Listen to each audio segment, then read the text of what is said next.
Mile after mile of rich country went by as we gazed from the windows of the moving train, and all this vast extent of territory which we traversed belonged to the United States.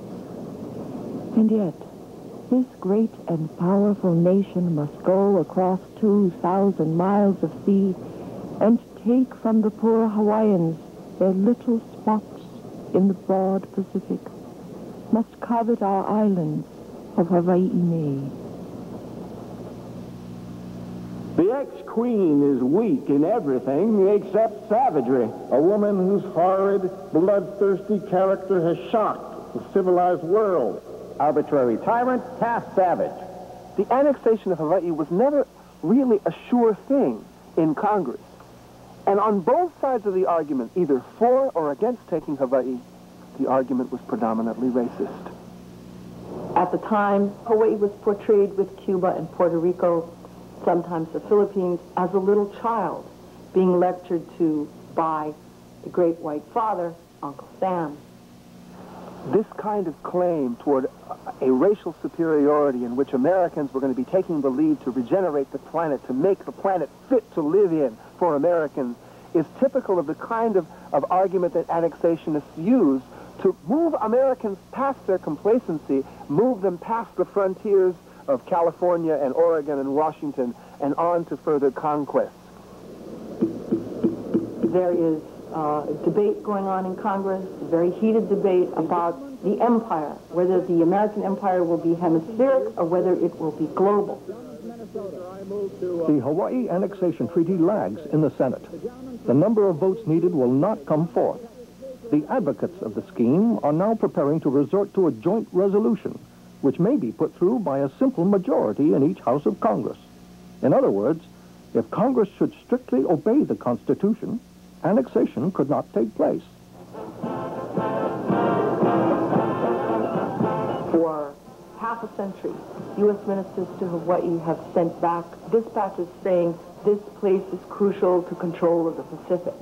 The strategic importance of Hawaii then to the United States nails down annexation in the Senate and in the House. After Hawaii was annexed, in short order, the United States took Wake, Guam, Samoa, the Philippines, and of course Puerto Rico. The closing of the 19th century and the dawning of the 20th century was really the dawning of the United States as a global military power. And the best example of that is the taking of the Hawaiian Islands. Under such circumstances, annexation is not a change. It is a consummation. Its accomplishment has been merely a question of time.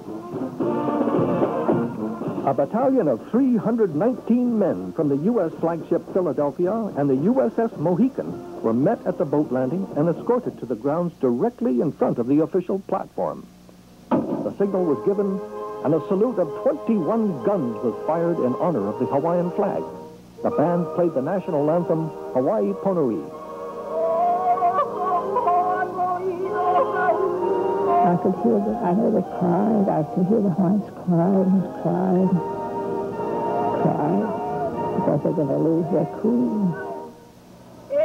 I now yield up to you, representing the government of the United States, the sovereignty and the public property of the Hawaiian Islands.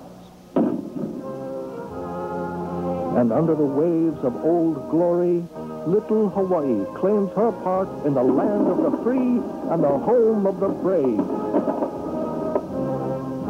And what has been the result of becoming a part of America? Our children were punished for speaking our native language, taught to be ashamed of our culture, our names, our skin. Our home became America's playground, their battleground. their 50th states, their real estates. And in our own homeland, we are the homeless. We are the poor. We have the shortest life expectancy.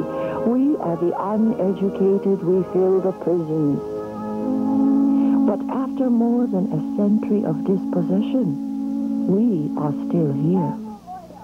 Today we are discovering our history, learning our language, and asserting our right to the land and to self-determination. The time